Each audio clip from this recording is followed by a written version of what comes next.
Welcome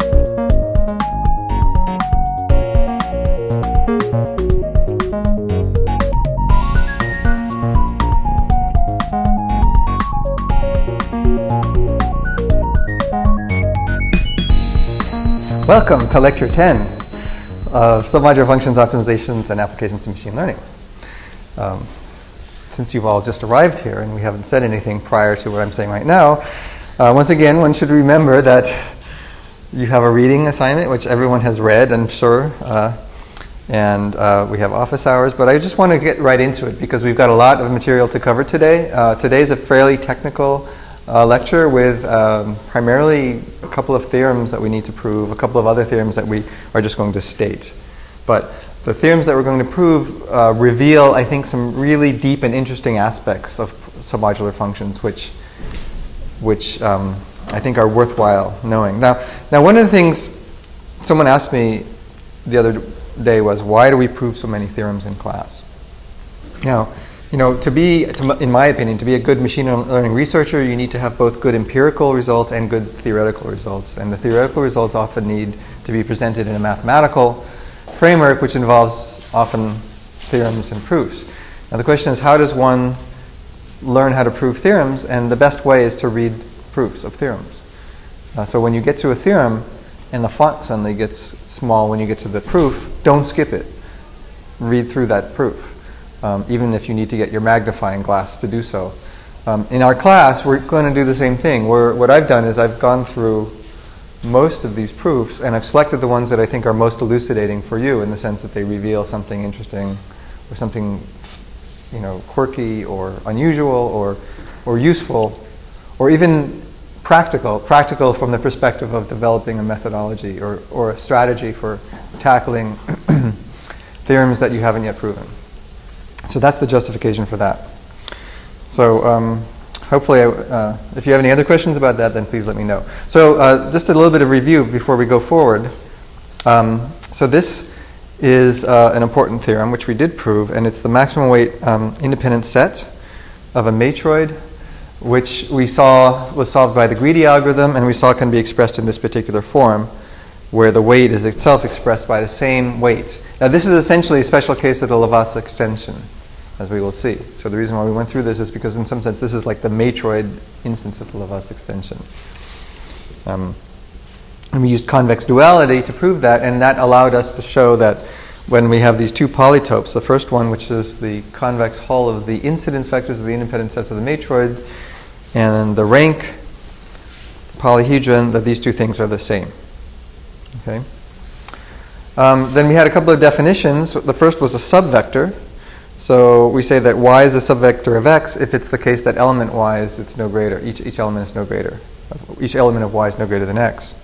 And we define the notion of a p-basis, because what we're doing is we're sort of generalizing the notion of a matroid, where you have a set of independent sets, to a polymatroid, where the sort of fundamental object of independence is going to be a polytope. And the question is, if you generalize from the properties of a matroid that make it a matroid, namely just going from an independent system to a matroid, what are the things that we can generalize when we apply their generalized notions to a polytope? To what does that require of the polytope? And that's going to be a polymatroid. And so in order to do so, we need a p-basis, which is an analogy of a basis of a matroid. So we've got a compact set. Right, P is a compact set, closed and bounded for the purposes of this class, and we've got we choose any x, any in the positive orthant, and we say that y is a subvector x. It's called a p-basis of x if it's maximal. So you need to have two things. On the one hand, it needs to be a subvector, and otherwise it's maximal. And so, I mean, I think from the perspective of what we saw last time was that, you know, when we have essentially polymatroid,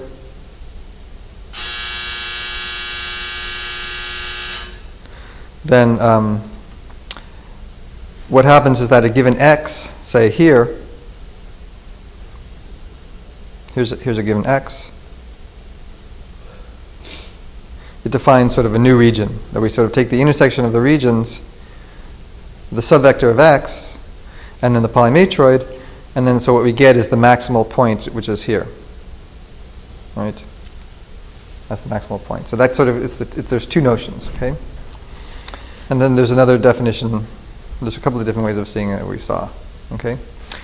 So we saw that we generalized the notion of rank. We have the rank of a matroid, and we also have a rank of a vector relative to a particular polytope, which is the p basis, or a p basis. It is the p basis, and we're saying that if there's a set of p bases, in general, we don't know if it's a polymatroid yet. We're just saying for any polytope, we're saying that the rank is equal to the maximum component sum over all p bases. And so the analogy to cardinality, we've got cardinality here, corresponds to component sum here. Cardinality and component sum are the analogies of each other. And then if we say that x is in P, then the rank of x is itself. And now the question is, we want to define a polytope that is analogous to a matroid in the sense that it sort of has well-defined properties. And so we defined a polymatroid to be analogous to a matroid, saying that it contains the empty set. Sorry, it contains a zero. It's subclusive or down monotone. And if we take any p bases of x here, it's going to have the same component sum. And so therefore the rank or the set of p bases are such that we can take any p bases and it's going to have the same, any of the p bases, and each of them are going to have the same component sum. Right, just because of when it's a polymatroid. And so this is a nice slide that sort of compares matroids and polymatroids hand in hand. Hopefully that everybody is familiar with. I'm going to assume that you know this. Ask questions now if you don't. Now we defined a polymatroid, but now we're defining a polymatroid function, which is not necessarily yet the same thing. A polymatroid function is a normalized monotone non-decreasing submodular function. That's what this is, a normalized monotone non-decreasing submodular function with which one can define a polyhedron. Right? It's the polymatroidal polyhedron, or the polyhedron defined by the polymatroid function. So we have P without any accoutrements, like the plus superscript and the F subscript, which is, we're saying, might be a polymatroid, and we're having P plus F, which is the polyhedron defined by a function f, and we want to compare the two together. Here's an example of something defined by a function. So here's the polymatroidal polyhedron defined by the cut function, and here's a polymatroidal polyhedron defined by a simple square root over modular function. So it's a concave over modular, and you can see that there's in some sense a little bit of a self-similarity-ish property to it. And we saw some other examples last time.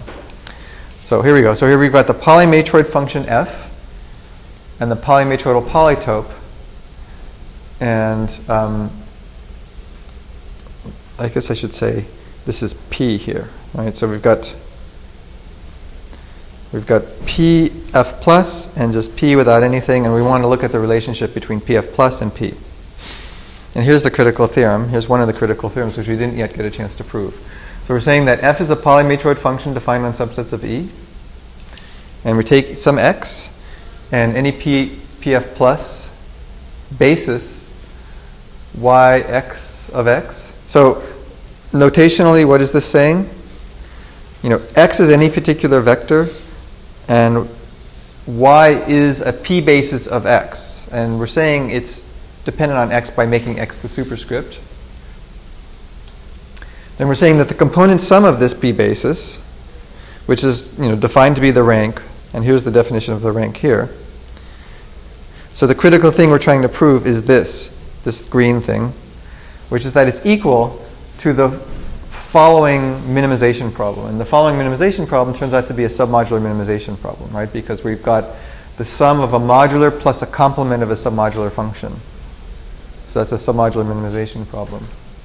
And you might think that already this is pretty general, because f is a polymatroid function.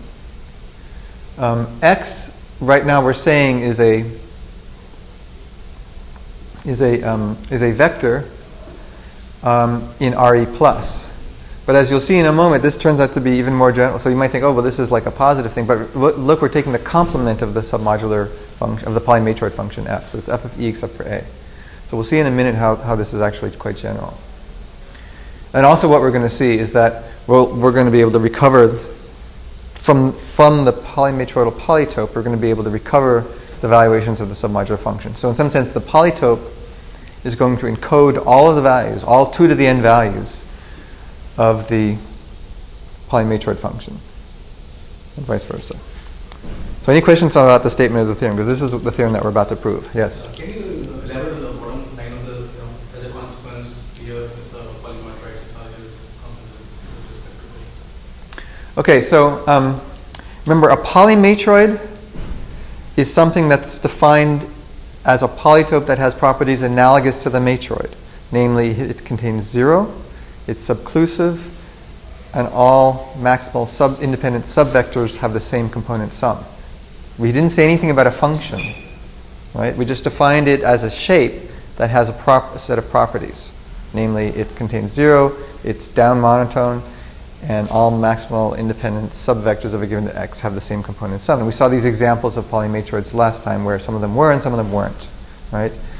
And what we're saying is here we're defining PF plus, which is this intersection of half spaces based on a function f, right? And now what we're saying is PF plus a polymatroid? Namely, does it have these 3 properties? Does it contain 0? Is it subclusive? And is it the case that all independent subvectors of a given x have the same component sum? And that we're going to show is that because of this theorem, this is true. Now, right away, you can see that this theorem pretty much gives it to us, because the right-hand side of equation 9.34, that's an expression of the component sum of the p basis that doesn't involve the component sum. It's saying any p basis, let's look at the statement of the theorem. This is really important. Any p basis has component sum of this expression here. Do you see y in that expression? No. It's kind of like saying the component sum is equal to a constant with respect to y. So I can take all my different p bases, the y1, y2, y3, and so on and so forth. They're all equal. The component sum is all equal to this thing on the right, which doesn't involve the individual y's. It involves x because it's a p basis of x. But the theorem, the quality that a polymatroid needs is that all independent subvectors of a given x has the same component sum. All p bases have the same component sum. And that's exactly what this statement says. Does that make sense? So raise your hand if that makes sense to everybody.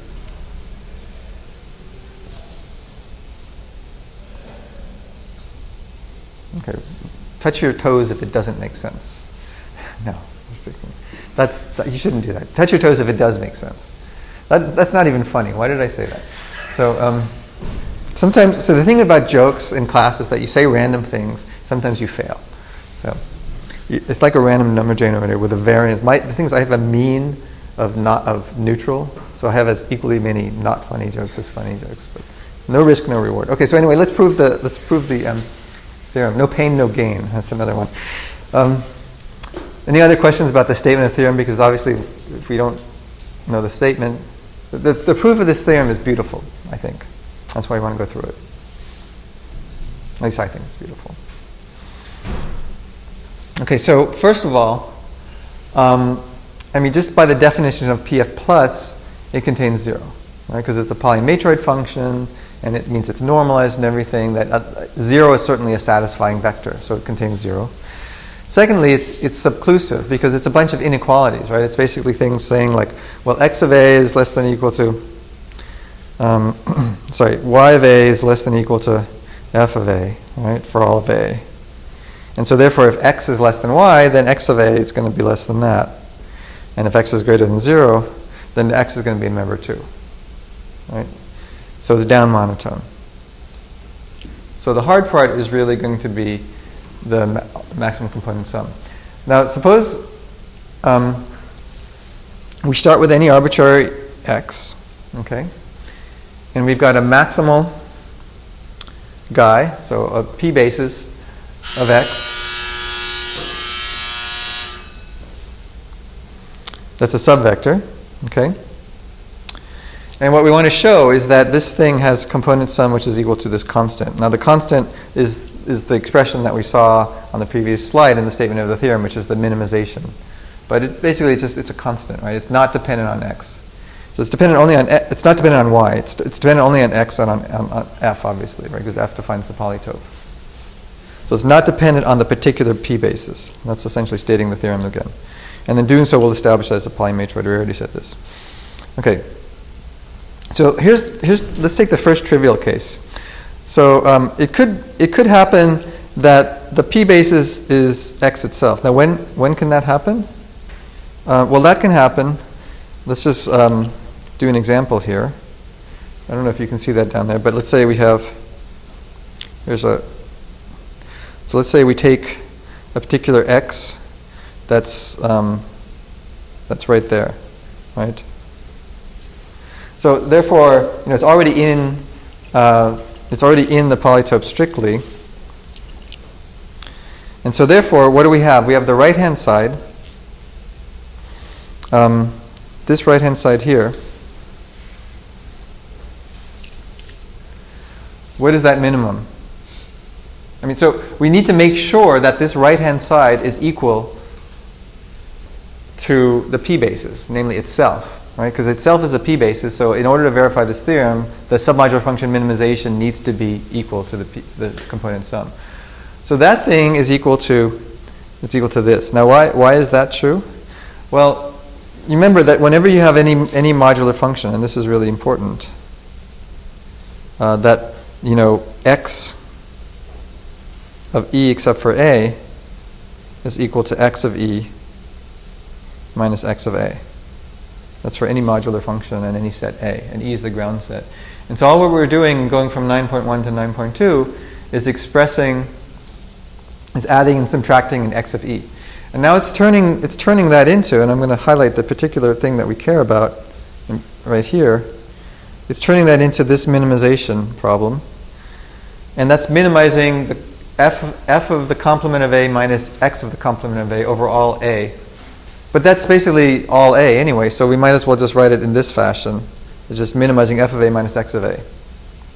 Now this is sort of kind of getting interesting, like in 9.3, because the minimization looks like it might be kind of general purpose. Because remember we said that any submodular function can be expressed as the difference between, any submodular function can be expressed as the sum of a polymatroid function and a modular function. So now what we're doing is we're taking the polymatroid function and subtracting off a modular function. So this right-hand side 9.3, as we're going to see ultimately, is quite a general purpose operation, and it's going to be one of the clues that gives us a general purpose strategy for submodular function minimization ultimately via convex results stemming from convex duality. Because there's nothing restraining x, and there's nothing restraining f. It's any polymatroid function, and so therefore this right-hand side is an arbitrary submodular function minimization problem. Okay. Okay, but that's a little bit of an aside. That's sort of embedded within the proof of this theorem, but I just wanted to mention this right now. So now the second thing is that we've got, in order to get back to the actual proof of the theorem, we're assuming that x of A is less than or equal to f of A, because remember, we're down in this situation down here. And so what's the result of that minimization? If f is always bigger, the thing that we're minimizing over is always non-negative, except for the case when A is the empty set, in which case f of the empty set is equal to x of the empty set, and it's just, so that's going to be x of E plus 0. So therefore it works. Okay? So that's the first instance, again, where, again, x is here. Okay?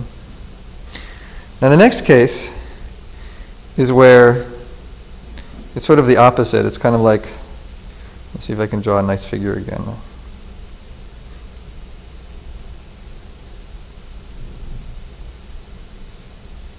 I have a very steady hand to be able to draw such straight lines, don't I?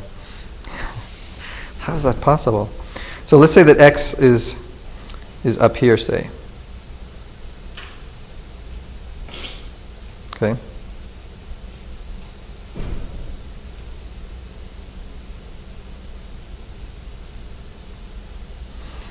So here's x. So x of a is greater than or equal to f of a for all a. Okay? So x is strictly outside of the of PFA. And this is also, believe it or not, a trivial case. Now, for any order of the elements, and let's say a1 through an is some order, and let's define a sub I to be equal to the first I elements. So we have x of a is greater than or equal to f of a, right? Because this is true for all a, including the singletons. And thanks to submodularity, that's greater than or equal to the conditional, right? So using these properties, we want to still show, remember that this right-hand side, by the way, so in this particular case, what's the p basis summation going to be?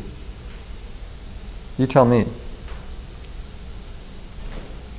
So y, this is a important question to ask. So y x of e. So ye is the p basis. That's equal to what? Remember the p basis of x, and here's x up there, right? So it's the maximum independent subvector. Independent means inside of p. Here's p here. This is actually this is pf plus this polytope. So what's the maximum independent subvector?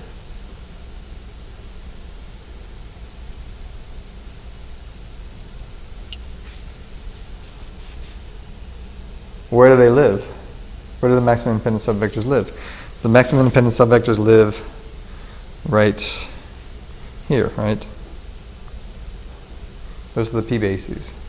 And anybody on that negative 45-degree line has some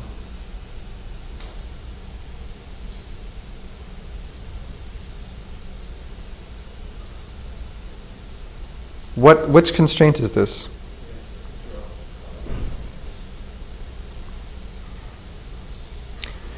That line, this line here is x of e less than or equal to f of e. F of e, right?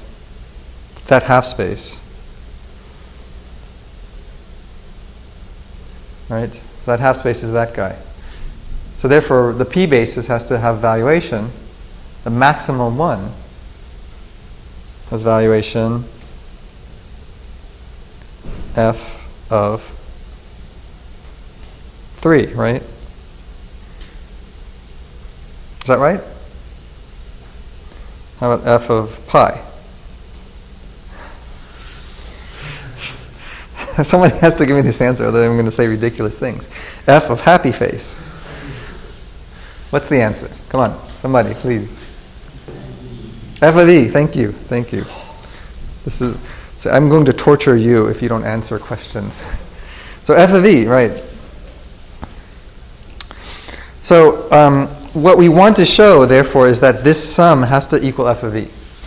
So how do we show that? Well, let's just write it in this way that we saw before, which is this submodular function minimization problem. Now that we take any order that we've got here, so whatever the order is, it's x of e, and then f of a is equal to the sum for this, right?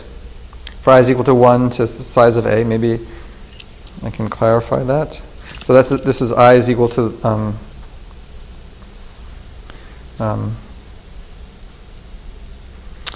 this is equals 1 to the size of a, and this is also equaling 1 to the size of a.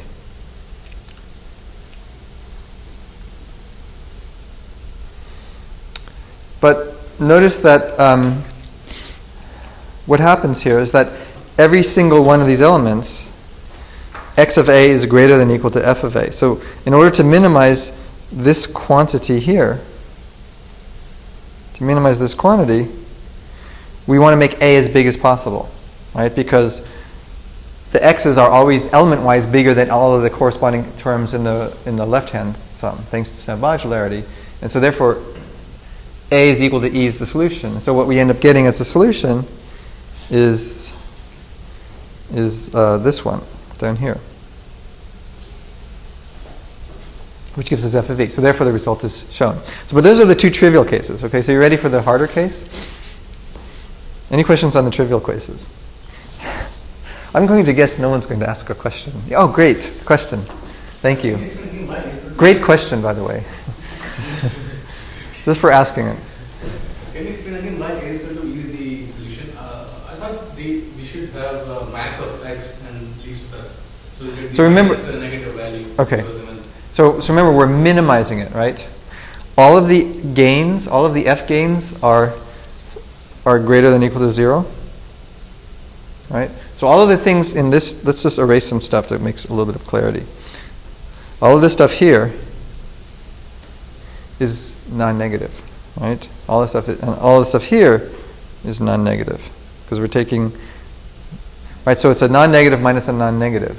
So therefore, in order to make this as small as possible, we want to make the right-hand side. Let's use a different color. We want to make this blue stuff as big as possible, right? And so how to make the blue stuff as big as possible? Put as many elements in that sum, put as many terms in that sum as possible. The way to do that is to set a is equal to e.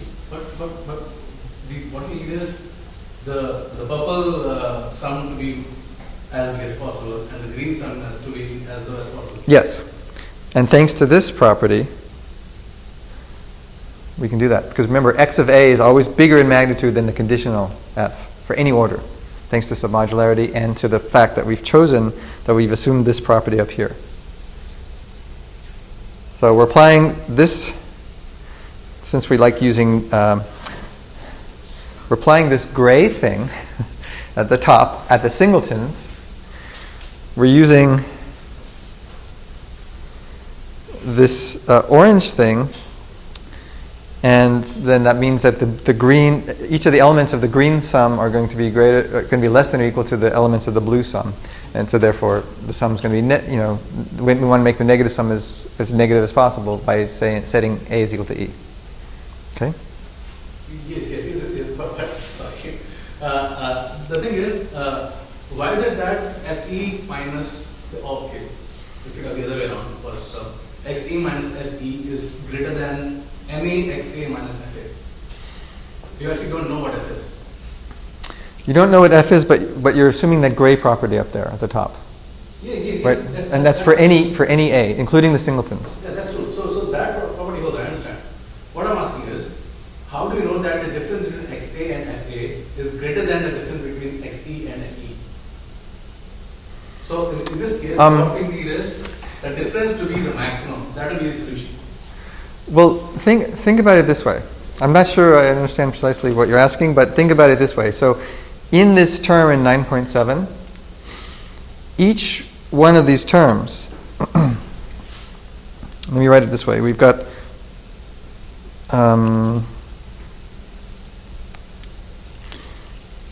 this stuff is equal to the sum over I of the quantity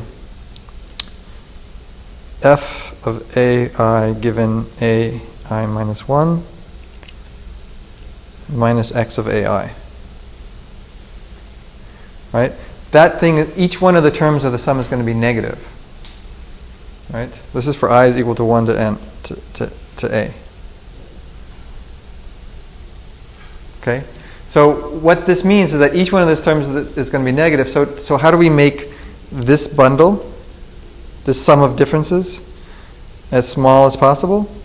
We add more terms to it, because each time we add a term, we're going to add either a 0 or a negative value. So to make it small, we make a to equal to e. So that means that the solution to the min is when a is equal to e. And so we go back to this guy here, and it's just set a is equal to e, and that's the solution. Okay, so maybe you want to think about that a little bit. Okay, so let's go into the non-trivial case.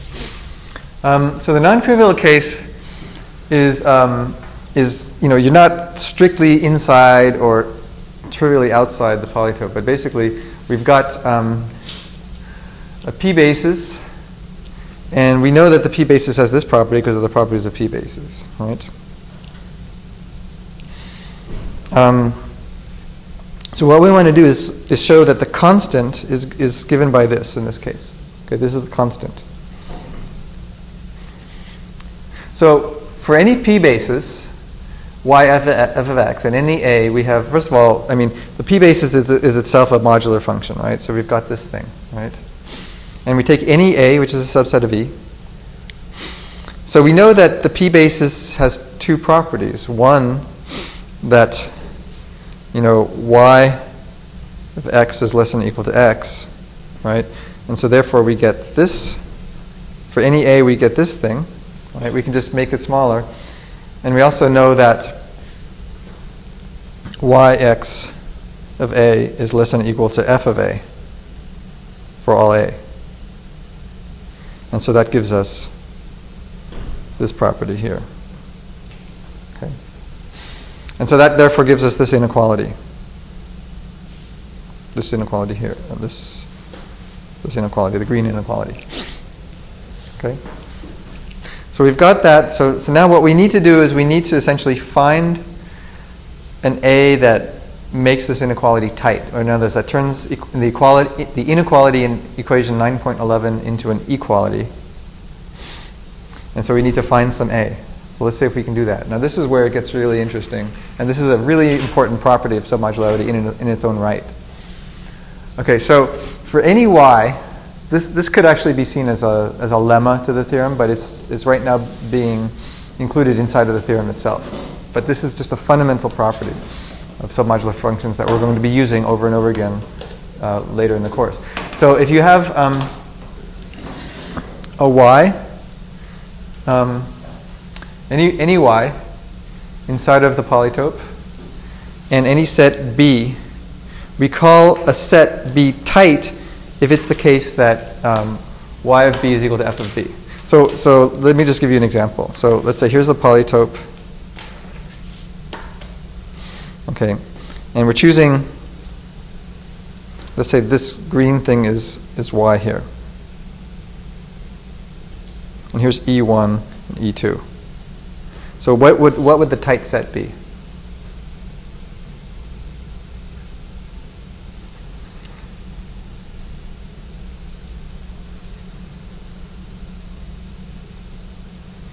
So there's y. Here's the polytope PF plus.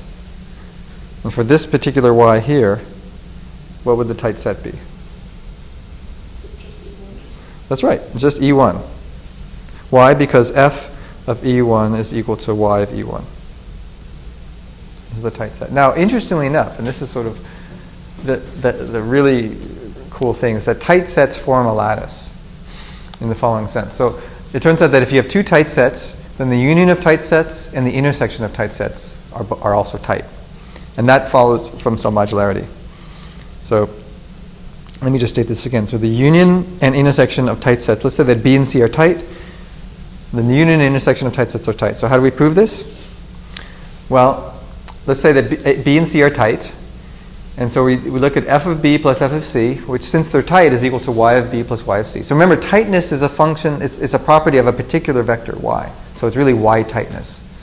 Okay, so f of b plus f of c is equal to y of b plus y of c, right? Because they're both tight. Which, thanks to the modularity of y, can be written in this way. It satisfies the modular equality, which is less than or equal to f of b union c plus f of b intersect c. And the reason for that is? Anyone? I've given you a hint. I've given you a big hint. Because we've chosen y to be inside of the polytope, and the polytope is defined as all of the vectors that satisfy less than or equal to the submodular evaluation for all subsets. And B union C and B intersect C is a perfectly valid subset of E, right? Each of them are, that is. Okay, so then we've got 9.14, or maybe I should say 9.14 if we were in junior high school. So submodularity gives us 9.15, right? Because we're assuming that F is submodular. So now we've got, if we put everything together, we've got this, all of this stuff. It basically means that all of these inequalities have to become an equality, right? Because we've got a lower bound and upper bound of f of b plus f of c, which is the same thing. Okay. Now, what we need to show is tightness. And this is sort of a neat mathematical trick that's used fairly frequently. So why are these guys equal to each other and these guys equal to each other?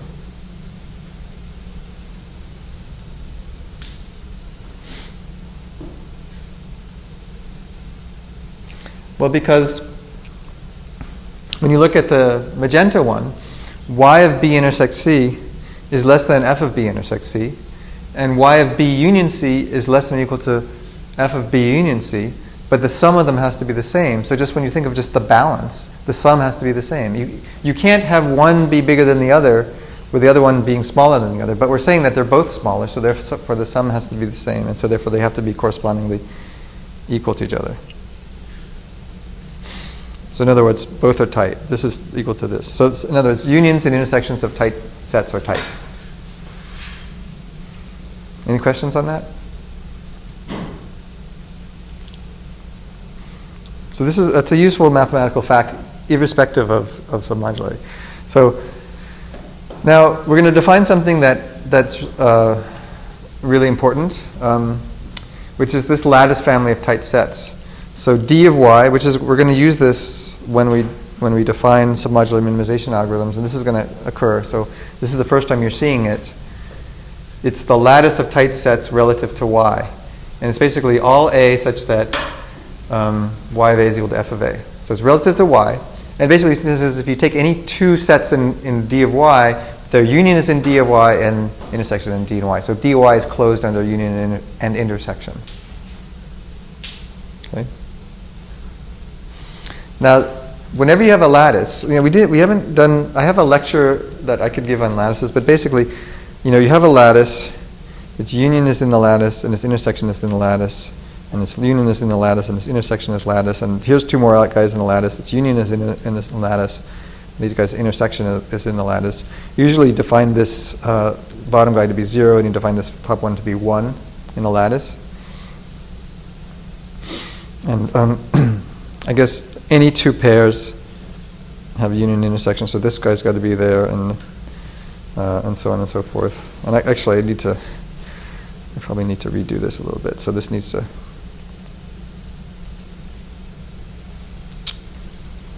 Sorry, let's do this again. Don't erase so much.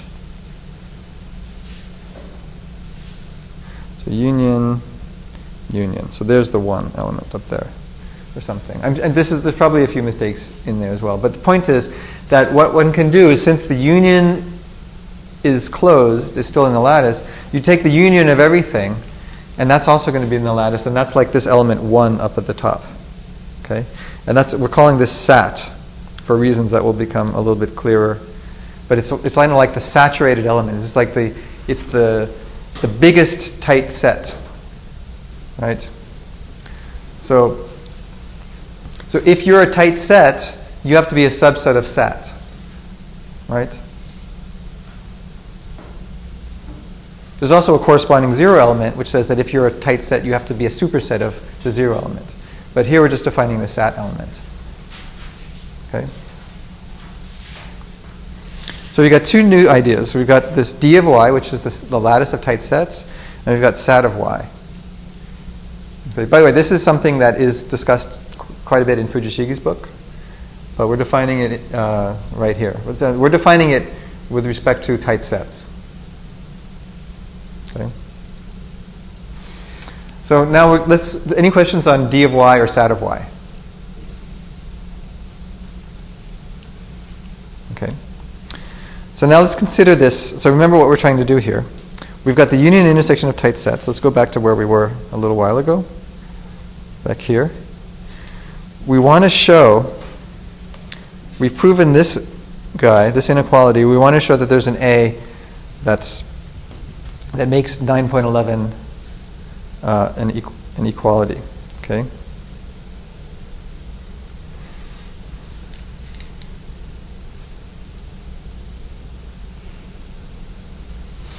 So let's consider again this P basis, yx, right here. And now, if we've got an E, let's choose any particular E.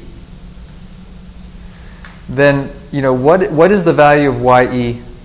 Where the value of ye is from? So either the value of ye is cut off due to x, right? So like, let's give this sort of classic example that we've been giving a couple of times. I should really have a template for one of these guys. So let's say we've got here, this is y right here. So if we've got an e, then either y x of e is cut, this is y of x of e, right? And let's say that here's x.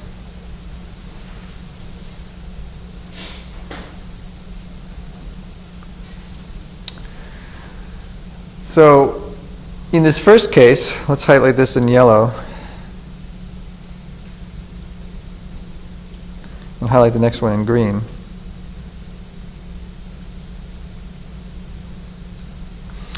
So now we've got E1 and E2 down here. So which one of E1 and E2 corresponds to yellow, and which one of E1 and E2 corresponds to green? So yellow says if the yx of e is cut off due to x. So the thing that cuts it off due to x has got to be the thing that x limited, so it has to be E2, right? So therefore, yellow is E2. And green is E1, right? Because the polytope itself, namely, so in other words, we're tight, y is tight at E1, but it's not tight at E2. It's cut off. The value of y of x of E1 y of x of E2 is cut off because of x. So, but one of the two has to be true for it to be a p basis, because remember, it's a maximal independent subvector of x. So let's define A to be the complement of SAT. Okay? So E except for A is equal to SAT. So that basically means that for this y, the complement of A is tight. Okay? So therefore, we've got y of this first thing is from just modularity. But the second thing is just based on this dichotomy, this split, that basically at the complement of A, its valuation, since the complement of A is SAT, we must have that this is exactly equal to this, and the remainder, the stuff that's not saturated, has to be because it's maximal with respect to x, and so therefore it has to be equal to x. So all those corresponding guys, because nothing else could explain their value if it's in true a p basis. And I should probably make it clear, and this is not, that all of these y's are yx.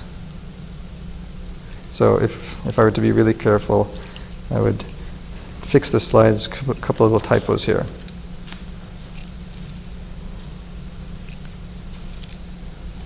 Oops.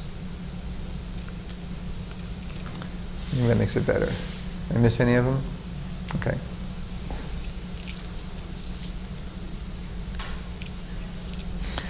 But voila, look, we've identified A to be the elements that are non-tight, and so we've achieved a minimum.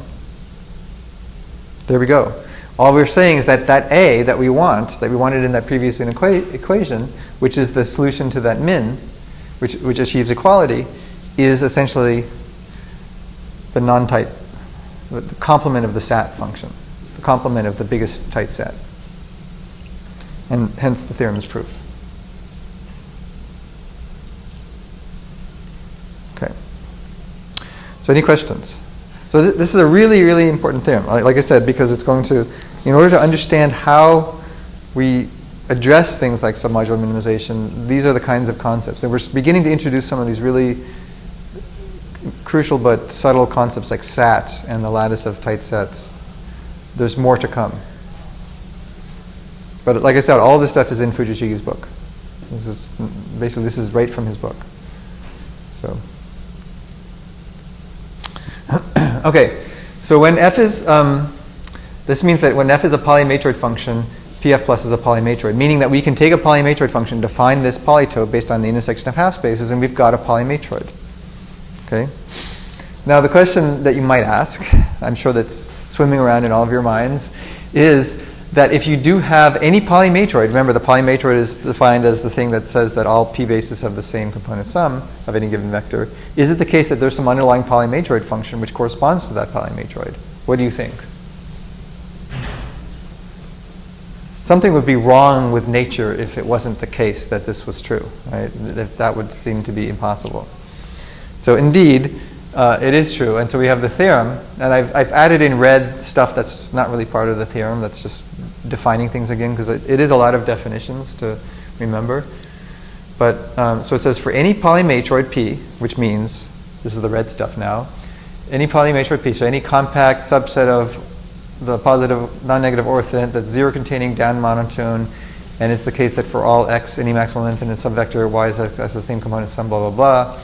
Then for any such polymatroid, there exists a polymatroid function f, which is normalized monotone undecreasing submodular, such that they're the same, where we've defined this PF plus based on the intersection of half spaces relative to the polymatroid function, which we're saying is associated with the polymatroid. So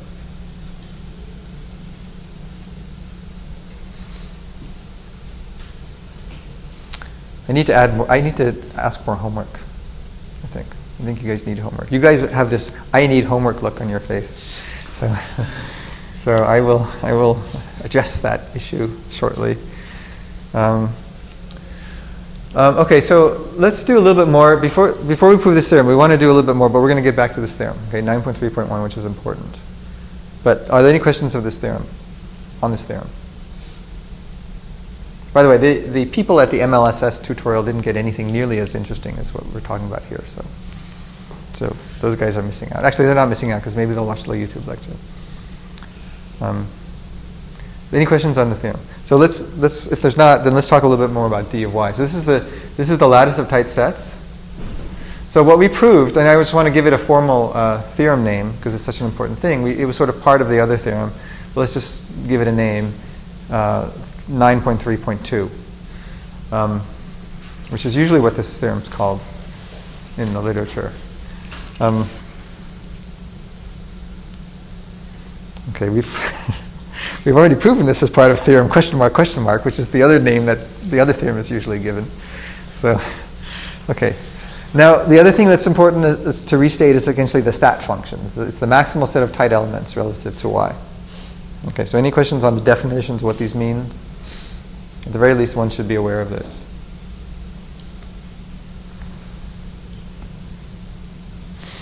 Okay, so the next thing I want to do is I'm going to mention something because to prove 9.3.1, we're going to need, so remember the rank function of a matroid is submodular, right?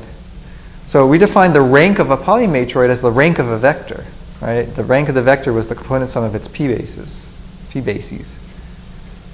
And so shouldn't we expect there to be a submodularity-like thing associated with the rank of a polymatroid? But on the other hand, a polymatroid is a function of a vector. It's not a function of a set. So how can we define submodularity in terms of functions of vectors? So here's where we're going to do this. And this is actually a generalization of submodularity. It's identical to submodularity when you're defining everything just on the vertices of the hypercube, but now we're generalizing it to points in the non-negative orthant. And in order to do so, we need to define the join and the meet operators, which in this particular case correspond to max and min. So this is the meet operator, this is the join operator. And the join operators corresponds to max, and the meet operator corresponds to min. Now, in general, when you have a lattice, you have a join and a meet. And here we're basically talking about lattices of real vectors, which have a corresponding join and meet equal to the max and the min. And just in case that's not clear, remember, so when we take x join y, we're talking about the element y's max. And then x meet y, we're talking about the element y's min. And if you can never remember, I personally have trouble remembering whether the v or the wedge or whatever it is a join or a meet. Just remember that this is meet, and it's kind of like an M. Okay. So remember meet. And this is join, and it's kind of like a J. Okay. I swear to God, it works. The craziest things, use the craziest things to remember things. I feel like it would make more sense for it to be reversed, because it's like you imagine that the one that's pointing up is like pointing towards the max. It's like sitting on top, and the ones at the bottom are like X and Y. And Yeah. the X that's up there. Yeah. Another way you can think of it is like or and and. So, I mean, because this is oftentimes an and or an or. And when you have this is like an and, like an A. And traditionally, those operators have been used for or and and. Like if you look at logic, those symbols have been used for ors and ands in logic, in many sort of formal logic theory, or even propositional logic. Like if anyone has taken any of these AI courses with Pedro, then he probably uses these theorems. Anyway, so now a bit on rank. Okay. Now I won't threaten you with joins and meets. Joins and meets are such a sort of social, comforting set of operators, right? They're all inclusive. They're sort of like, hey, let's meet up at the party and join together all our hands or something, right? Those are very sort of friendly things to. Let me just define why we're doing this. So we've got join and meet. So the Matroid rank function is submodular. The Polymatroid rank function also satisfies the form of submodularity. So the rank of U plus the rank of V is greater than the rank of the join plus the rank of the meet. Okay. Hence, from this perspective, it's submodular. Now, interestingly enough, if you take U and V to be 0, 1 vectors, to be vertices of the hypercube, this is exactly the same definition, but for binary vectors, right? Because when you take the join, it's kind of like the union, right? So if any one of them is a 1, then the join is the 1. And if you take the meet, if any one of them is a 0, then the meet's going to be a 0, element-wise. So it's exactly analogous, but it's an exact generalization to vectors. So we need to prove this theorem, but let's do that after the break, okay? Okay, any questions? We're back, by the way, after break. Any questions? Yes, I have a question. Yes? It's regarding notation. So can you go back to the previous slide? Yep. About the joins and meets. Yeah. So I have a question. Capital E is the ground set, sort of. Small e is an element of that set. That's right. Then how can E1, E2, and En exist? Basically, if capital E is a set, Yeah. small e is a single element of that set. That's right. Then are E1, E2, E3, E4 are parts of small e? What did you just count to 4? I didn't quite understand. Like X union V, hence X join V is equal to Right. So critically important is that this is a vector still. Yeah. So X join Y is also, well, I mean, it's actually written up here. This is a vector, and that's also a vector. Yes. So, but where I get confused is what are E1, E2, and En? Small Those e, are just small the corresponding element. Those are the names of the elements of E. So in other words, E is equal to this. These are just naming them. E1, E2, En, or M, I think is what we're using right now. So you're saying that So small e belongs. these are just those are naming the elements in order that they are presented in that vector. The first name is E1. So the first element in cap E is named E1. The second element in cap E is named E2. In such a way, because remember, the vector has to be particularly ordered, right? When we have a vector, the first dimension, we need the name of the first dimension, the name of the second dimension, third dimension, and so on and so forth. So these two equations down at the bottom here just are using those names. Yes. So that means the left hand side of those equations is not X join Y E. It's X join Y and a The whole vector, right? That's right. Yeah. One thing you may also note is that you have parentheses here and commas here.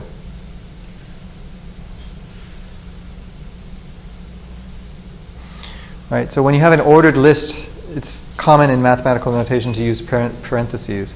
When you have a set, you use curly braces. That's a standard notation that people use. So here, because we're using parentheses, we are implying that this is a particular order of the elements.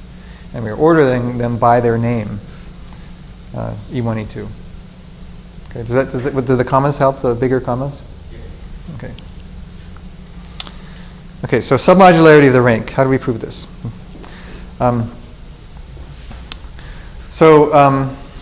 Let's say that A, so now we can talk about the join in the meet of a vector as itself being a vector, and the join in the meet of a vector as having a p basis. And so let's say that we take the meet guy, and let's say that A is a p basis of u meet v, so that means that the rank of u meet v is equal to the sum of A, this component sum of A. Okay? We're just defining A to be that. Now, since we're assuming P is a polymatroid, right? So remember, what we're doing here is, the assumption is that P is a polymatroidal polytope. And so since it's a polymatroid, we know that there exists an independent B such that B is between A and U join V. Okay? So how is this possible? So let's see if we can do it this way. So let's say that here's, a picture can help. So if this is U, and this is V, and this guy down here is U meet V, and this guy up here is U join V, right?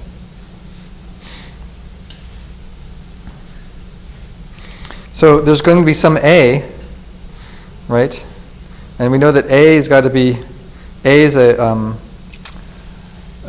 subvector of U meet V, right?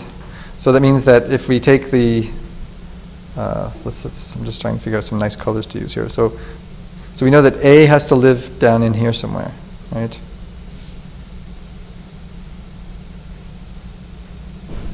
Right?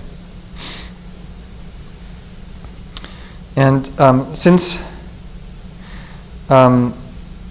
we know that, here's another nice way of looking at it. So that we know that U. Let's just do this here first. U join V is going to be a supervector of U meet V, right? So we're going to have this box between U join V and U meet V. Right. So we know that A is sort of a subvector of U meet V, right? Because A is going to be in this bigger box. And so therefore, and we know that A is independent. So A is somewhere in the polytope. And so we know that there has to be an independent B also in the polytope, which is strictly bigger than A, namely B, and it's strictly less than U join V. Okay? So that's the geometry. That should be clear. Okay? And moreover, we should also have that the rank of B is equal to the component sum is equal to the rank of U join V. So in other words, B itself is a basis, is a P basis of U join V, right? Which is this.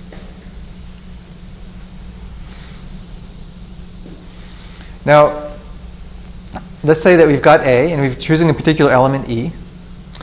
And if it's the case that A of E is maximal, remember this notion's like, so it's a maximal independent subvector of another vector, right? So independent means it has to be in P, and maximal subvector means it has to be constrained by the vector. So there's two reasons why a particular element might be constrained. It could either be constrained by the vector, or it could in some sense it's active or touching based on the vector constraint, or it could also be touching based on the polytope constraint, or it could be both. But if it says, let's say it's maximal due to P, so in other words it's touching at P, then we have the following. Right? And the reason why is because any supervector of that, if it's a basis of that, and if we're saying that B of E is greater than or equal to if we're saying that B of E is greater than or equal to A of E, which is true by this expression here, since it's constrained by P, there's nothing more it can go. So no matter how much bigger we make a supervector, it's never going to be able to go outside of P. So therefore, it's going to be equal at that element E. On the other hand, if it's the case that it's maximal due to the vector that it's a subvector of, namely U meet V, then it's going to be equal to the minimum of that element, because it's that vector itself, which is the thing that's constraining A at that element, and it's going to be less than B, right? Because again, of this property. So now we can actually take these two properties together. So we look at this property, and those things together can be stated as the following: that A is equal to B meet U meet V. And there's a typo there. That should be U meet V. But does anyone see the typo? I see it. I will fix it.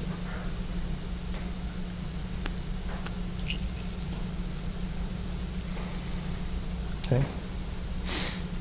So that's basically the two yellow things can be stated as the green thing. And so A is equal to B. It's like the element wise is equal to the minimum of B, U, or V, if it's the case that A is a P basis of the meet, right? And now we also have that B is less than U join V, right? Because B is a P basis, and the microphone just fell down.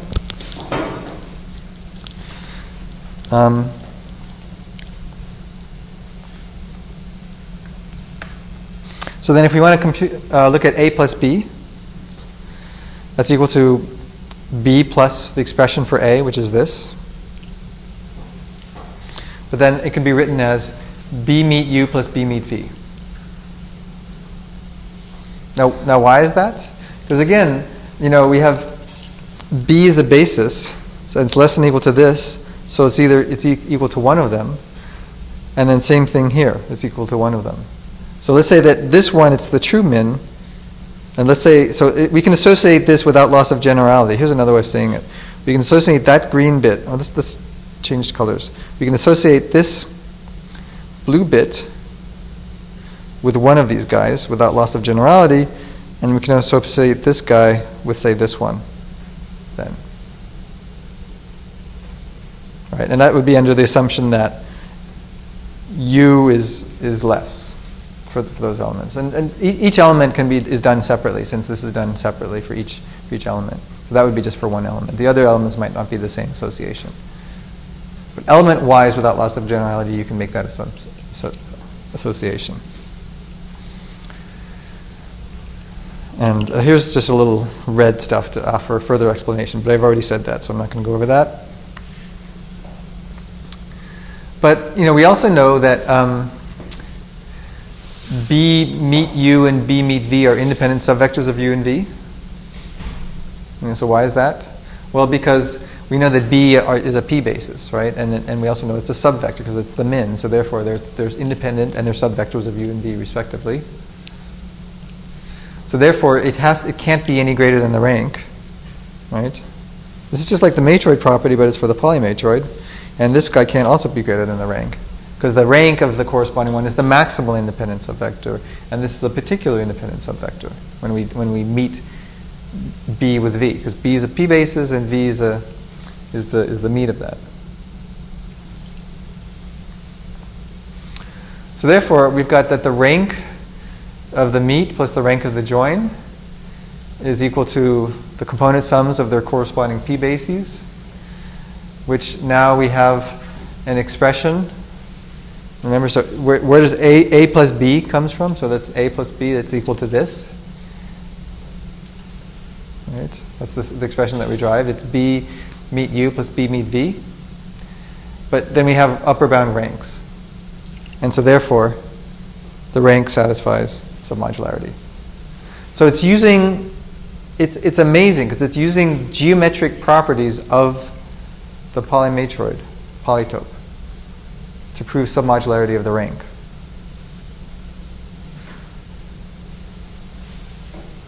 it's all, the only thing it's using again is like all maximal independent subvectors of a given vector have the same component sum, and it's subclusive and zero containing. And moreover, it's a sort of pretty clear generalization of the proof. Theorem 5.5.1 was a theorem that showed that the standard matroid rank function is submodular. This is showing that the polymatroid rank function is submodular in this general sense. And in fact, it turns out that if you take this proof and restrict it to the 0, 1 elements of a hypercube, and the submodular function is a matroid rank function, the proofs are identical. Okay, so now what we're going to do is get back to theorem 9.3.1, which is the proof that any polymatroidal polytope has a polymatroid function that gives the same underlying polytope. Namely, this is true. So any questions about on the last proof? So I think it's a remarkable generalization. But I should also mention that the polymatroid really is the natural generalization of the natural polyhedral generalization of a matroid. And this was all realized by Jack Edmonds single-handedly. I think he gets pretty much all the credit for this, because I personally have met him. He's still alive, and he claims that he got this. He suddenly saw it back in 1964. Like one day he was walking along, and suddenly everything flashed in his mind, and he was all there. And it took him like 6 years to actually write it down on paper, but he sort of knew it. He sort of saw it. It was like this sudden flash of divine inspiration or something, or whatever you want to call it. I don't know, but I mean he's a very, very brilliant guy, and he still is to this day. So by the way, I should also mention that in 1965, if you're not aware, he was the first one to outline the idea of the class P, the class NP, and the class co-NP, and to hypothesize that P is not equal to NP. But he didn't use the same notation or terminology that we use today. So in 1965, he had this paper that Cook and Karp then used as inspiration to show their reducibility amongst polynomial time reducibility amongst classes, problems. So if it wasn't for his 65 paper, there would, at least the theory of NP completeness wouldn't have happened in 1970. And you can go back and read his paper. The paper is called Paths, Trees, and Flowers. A very 1960s paper. But in that paper there's a section called a digression, and where he basically in words outlines the theory of NP completeness in 65. So he's very revered by CS theoreticians, for example. But he's also the father of submodular functions, which is why I keep mentioning him. And also I like to mention him because I met him, so I'm very happy to have met him. But he's sort of living up in Canada now.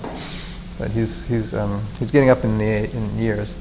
Okay, so let's prove the theorem. So we're given a polymatroid P, and we want to show that there's a submodular function whose polymatroidal polytope is the same as P. So we're starting with a polymatroid P. So this is something we always, I get confused with. We have to make sure what we're assuming. So P is the polymatroid. It satisfies all of these sort of generalized polymatroidal properties on the polytope. And we're going to define alpha max. It's basically, so it's a compact, closed, bounded polytope, and so therefore alpha max exists. And it's also, you can think of it as the rank of the infinity vector. There's also the rank of the alpha max vector. So it's the vector with all values equal to alpha max. So, so if you want to think of it sort of moving ahead a little bit, so we've got this polytope, and alpha max is just some value out there, right? To make sure that we're far outside. And so that basically means that if you enclose the box, if you have this box here,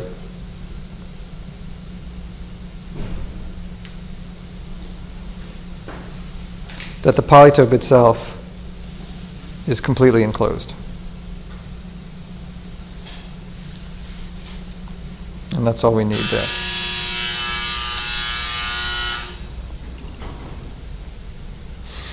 Now we're going to define this function based on computing the rank of a vector which has a bunch of zeros and a bunch of ones, but the ones, a bunch of zeros and a bunch of values, each of the values are equal to alpha max.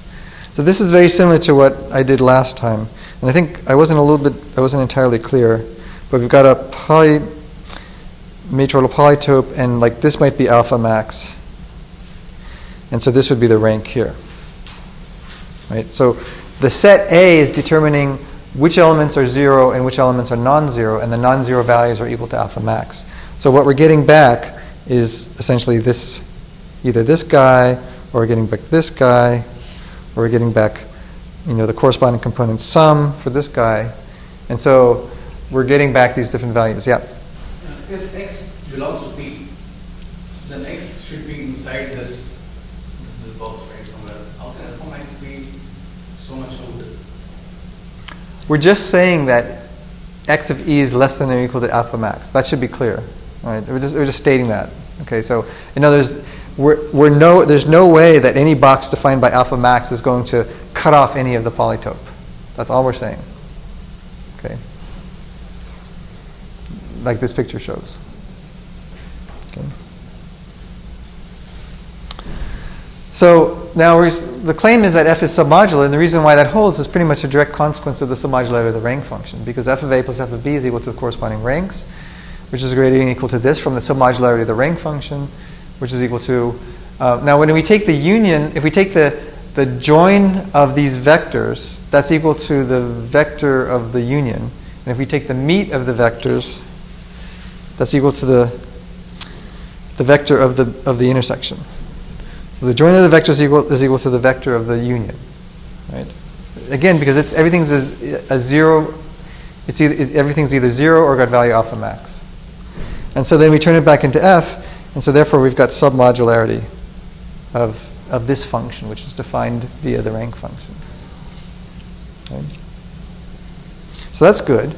So that starting from a polymatroid, we get a submodular function, which gives us something. Now the question is, if we were to define a polytope based on this submodular function defined in equation 9.26, would we get back the same polymatroid that we started with up here? First thing to note is that it is indeed a polymatroid function, since it's non-negative, normalized. F of the empty set is equal to 0, and it's monotone non-decreasing. And why is that? Because the rank is monotone non-decreasing. Right? It's just a property of the polymatroid. So f is not only submodular, it's a polymatroid function.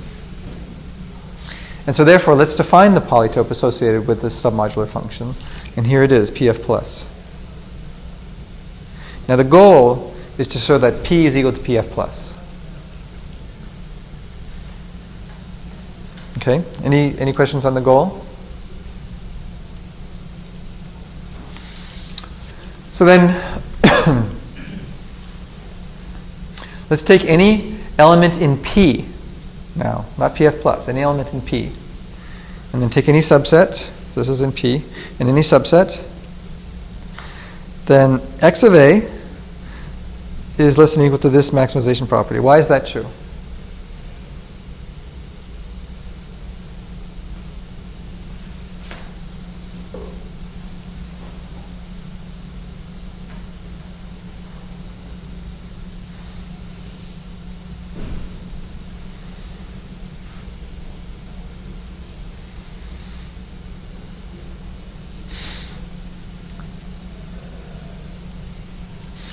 That's true because x of e is less than or equal to alpha max for all of e. Right? Because basically, this is the rank function. This yellow thing here is the rank function of alpha max 1a. Right? So it's this monotonicity of the rank, and the rank function is equal to the maximum independent subvector of this very, very large vector, which is going to be certainly greater than any vector that happens to live inside of P, that's summing up only the elements A, right? Because remember, this is only the elements A that we're summing up, and so therefore this is going to be equal to that, and so therefore this vector that we've chosen, any element, any vector in P is going to be also in PF plus. And so therefore what we've shown is this subset relationship. We've shown that PF plus is a superset or equal to P. Because anybody in P is in PF plus. Now what we want to do is show the reverse inequality to complete the proof. We want to show the reverse inequality. So to show that, let's do the opposite. Let's take any particular x in PF plus, and we want to show that x is in P. And let's suppose to the contrary that we've chosen a particular x in PF plus and it's not in P. So what we're going to do is we're going to get a contradiction. Okay, so how do we get a contradiction? This is a really clever trick. Everybody ready?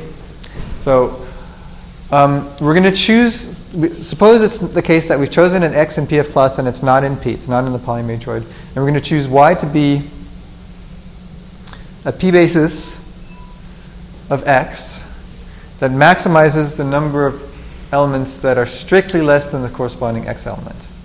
So let me draw a picture to explain this because it's a little bit tricky.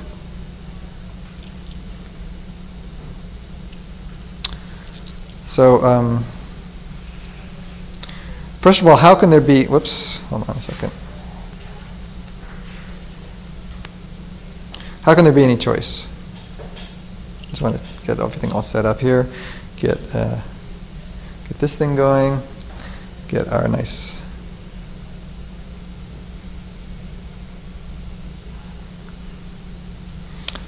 So if I were to choose, say, or if we were to choose, let's be inclusive here.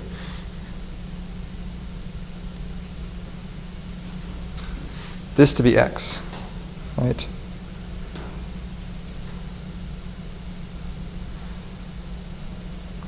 So then all of the P bases are going to be along here, right? And there's not going to be any choice, right? Like these are going to be the possible y's. Oops.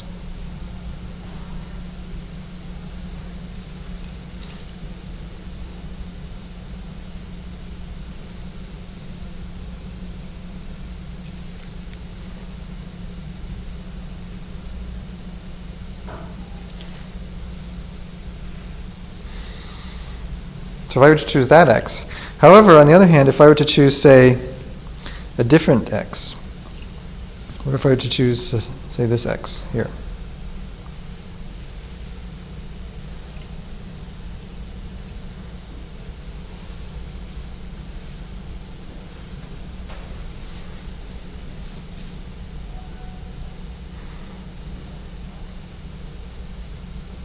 So there's actually some choice in terms of the ny quantity that we're trying to define. So here's all the P bases, right? And these are the possible y's, possible P bases. But there's let's say that first we're going to consider this magenta one. And then there's another one which is maybe the, I don't know, what's a nice color? The blue one. Okay, I don't know if you guys can see that, but let's zoom in a little bit. And this is x here. So the magenta one is still tight at x, right? So does the magenta one maximize ny? So here's ny. So it's basically ny is y is the particular p base that we're choosing, and ny is essentially the count of the number of elements for which y is strictly less than x. And if we look at this ny here, and so for this y, y1, ny1 is equal to 1, right? Whereas if you look at this ny, let's say y2, ny2 is equal to 2. So therefore, there is possible, even in 2 dimensions, we can see that there's a possibility of some choice. So what we want to do then, to make sure this clear, is that whatever one we do, we want to choose the one that has maximum possible value of ny. And sorry, there's a little bit of cardinality stuff that we need to fix here. It's the size of n1 here and the size of ny2 there. Okay, that should make it clear, hopefully. I'm sorry I didn't have the picture before, but I don't know, maybe it's better when I draw the pictures, then you can see how bad my handwriting is. So we choose the one that maximizes ny, and then what happens? So we're going to choose then w between y and x. So we're going to choose it halfway between. So how is that possible? So let's go back to this picture. Well, let's draw a different picture.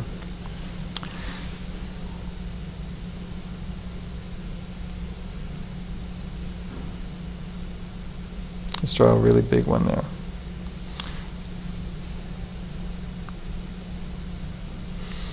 Okay, so here's x again.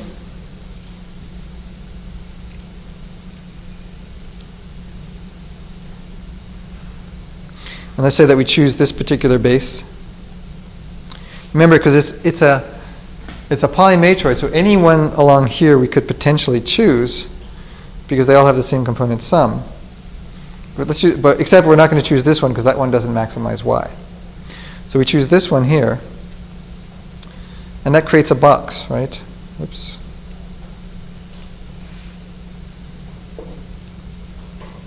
Creates this yellow box. So here's y, and now we're going to choose a w.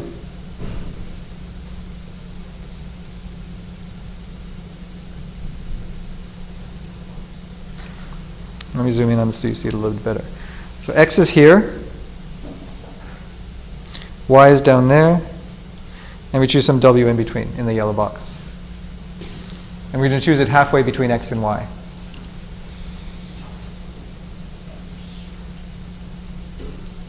Okay, any questions on the choice and why it's possible to do that?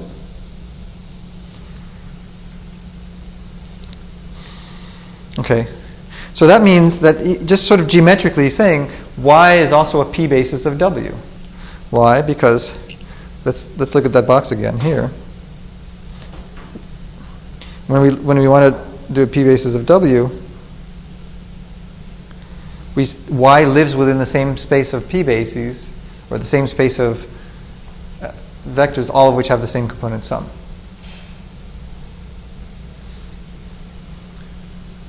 So by the way that we've chosen w, the p basis of x that we've chosen is also a p basis of w. And so since they have the same p basis, the rank of x and the rank of w are the same. Why? Because they have the same p basis. Okay, so here's something. This is like an indicator vector. You know, like when we do the characteristic vector of a set, we do 1 sub a. Here we're defining a vector which is like x sub a, which is basically the vector which has it has either 0 or the original value. And the original value is determined by the set A. So in other words, if E is in A, then it contains the original value. And otherwise, if E is not in A, we just have 0. So we're truncating. Another way you could say this is that you could. Oh, I'm not going to say it in a different way. This should be clear. Okay. The characteristic vector, because the characteristic vector has only zeros or ones. Here we're saying that for the values in A, we still have the original x's. And remember, x does not need to be a 0, 1 vector. X is any vector in RE+. Did we use a W before for that? A while back, the same thing? A W? Yeah. In this lecture? I don't think so. It was in the review, so it's last lecture. I don't think so. I could be. Or it was either at the value W if E was in the set A was in the repackaged. It's possible. I don't remember. But let's review that a little bit later. But the important thing here is that is this clear? Okay. I don't know. I'm not sure. I can't remember. But let's. So remember, we're going to use the y and the w and the x that we have before. So on these values, remember that we've got that y on the values for which So remember, what is n? So n is again this thing. It's n is essentially the set of elements where y is strictly less than x. Okay. And w is strictly between x and y, and so therefore we've got this inequality. That's still strict. And that's less than or equal to this. Right? Why is that? Because that's equal to essentially the rank. That's equal to the largest possible independent vector that's a subvector of anything with non-zero elements on these elements n, y. Okay.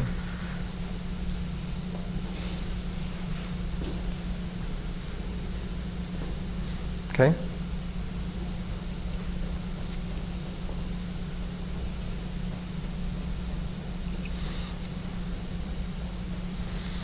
So what this means then is that because there's this strict inequality, namely here, that this vector, remember this is the vector that's truncated to 0 outside of ny, that's not a p-basis of w truncated to 0 outside of ny.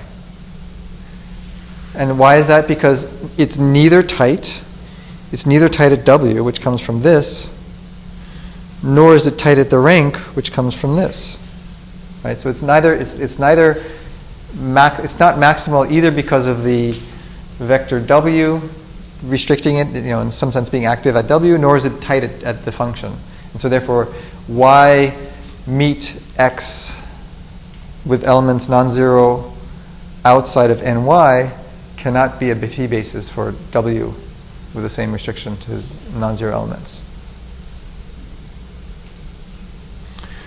So what we can then do, however, is we can say, well, it's maybe not a p-basis, but we can extend it to a p-basis.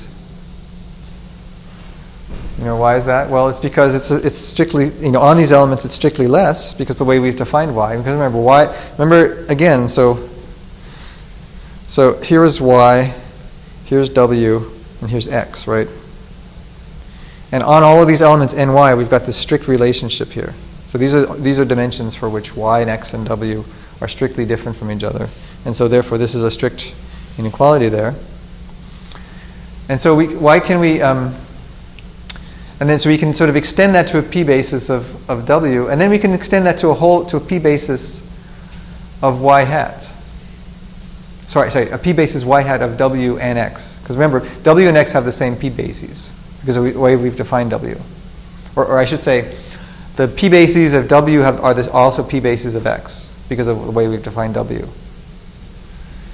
Now this p-basis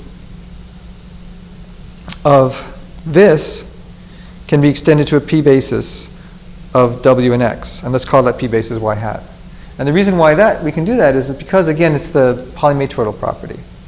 All we're doing now is we're just sort of those values which were 0 inside of this and y are no longer 0, need no longer be 0.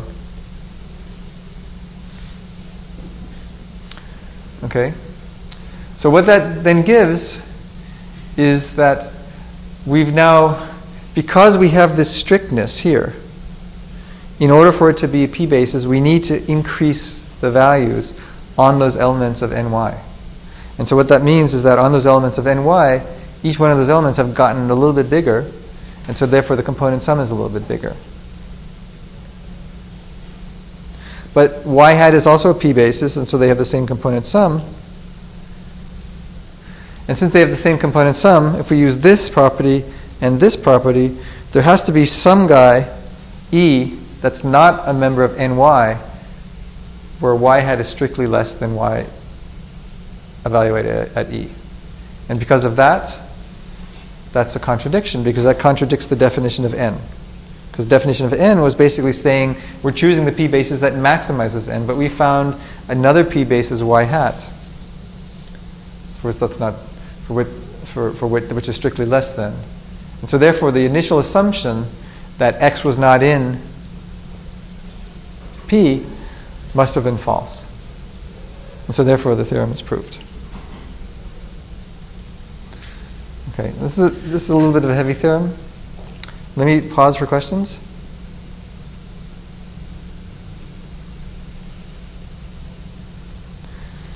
Okay, so we can define a polymatroid. You know how we said there's a lot of different ways of defining a matroid.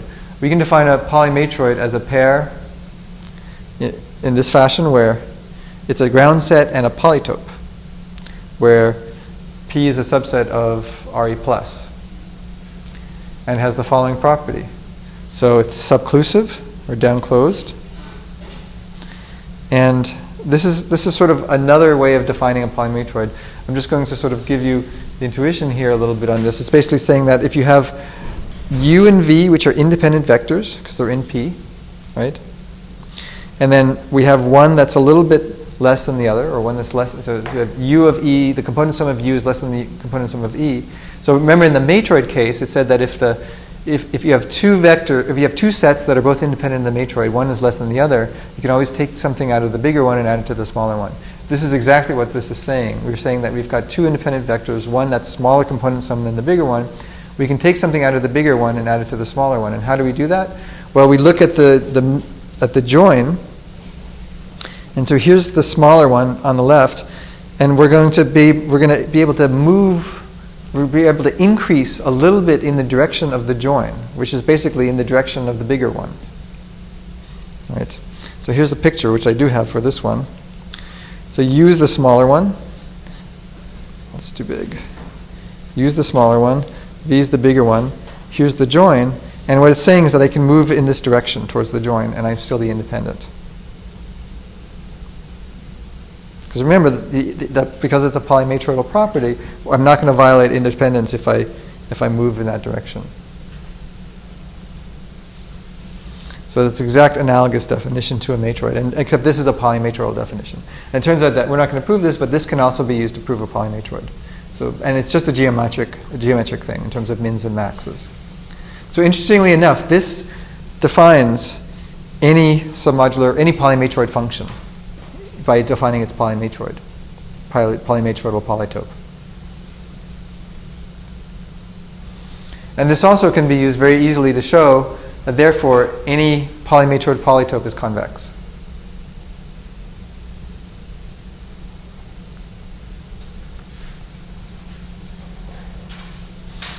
Okay, lecture 5. Remember lecture 5? I'm hoping that we can get rid of. We can finish the polymatroid section today. So I'm not sure how much more we have, but let's go through this. Everybody remember the definition of matroids by bases. The key thing about the bases is that you have these exchange properties. That if you have two bases of a matroid, B1 and B and B prime, and you choose a member in B prime not in B, then you can actually take a member in B not in B prime and swap them, and you still got a basis. These are exchange properties. So there's a similar theorem, swapping-like theorem, corresponding to swapping that can define a polymatroid in terms of its bases. So let's just go through. I'm not going to prove this, but let's just go through and understand the statement of the theorem, and then we'll adjourn. Okay, so we're saying that any compact set P, B is a base of P. It's a maximal subvector within P. So what does that mean, first of all?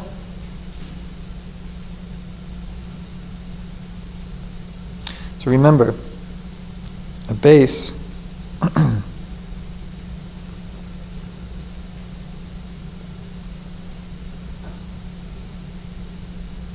all these guys here are bases.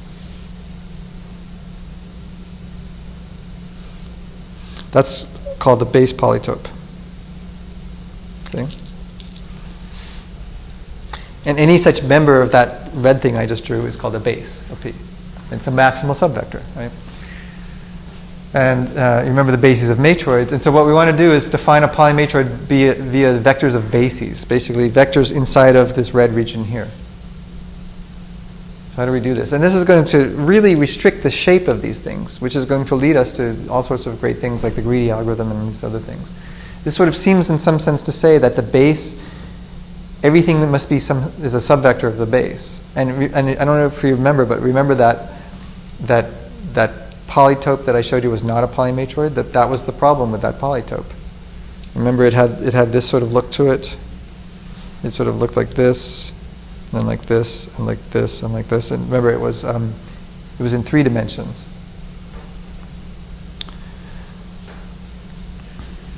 So how do we do this? So a polymatroid can be equivalently defined as a pair where E is a ground set and P is a compact non-empty subset, where we've got the subclusivity property, or it's downclosed. And if B and C are bases of P, and D has this property, then there exists an F with that property. Now, what I want to do is draw a picture for this. Okay. So this will be my last set of axes for today.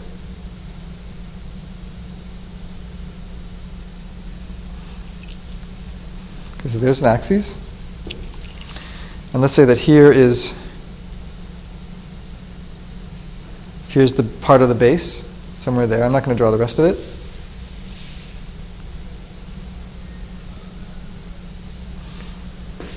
Now here's B, say. Whoops, I've got to turn that stuff off. Here's B. And here's C. So B and C are bases.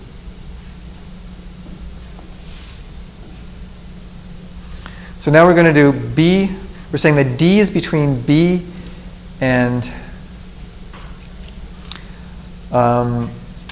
B meets C. So where's B meets C? Does anyone want to say?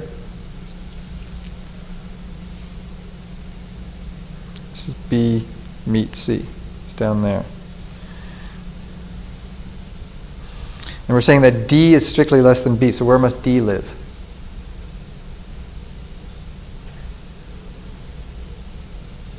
D must live here, say. Let me just draw the picture. We'll get a little bit closer. So B and C are bases. B meets C is down in the lower left, and then D has to be a subvector of B, but it has to be a supervector of B meets C, so it lives there. Okay? That's basically this property here. So then what this is saying is that there exists an F with D. Let's draw this one. So D meets C less than F less than or equal to C. Okay.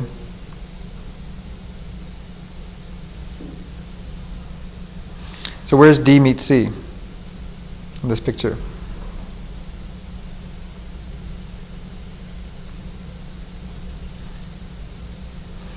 This is D meets C also. And so that's going to put F right here. And it's saying that this guy, such that D join F is also a base. So going back to this picture, oops, this is D join F. And it's also a base. And as you can see on the line, it's on the base line. So geometrically it makes sense. Right? It's exact generalization of the base axioms. Now one other thing that you need for the polymatroid case is that all of the bases have the same rank. In other words, if you just do properties 1 or 2 for the matroid, you've got a matroid, but we need to add one additional constraint. So the polymatroid thing is not, it's a little bit, you need to add something that would be extraneous for the matroid case, but it's not here, it's necessary. But this picture I think is really neat. It gives you the idea of what's going on. Okay, are there any questions? Okay, so keep reading Fujishige's book. Like I said, all of this stuff is in his book. Make sure you understand sup, d of y, and sat.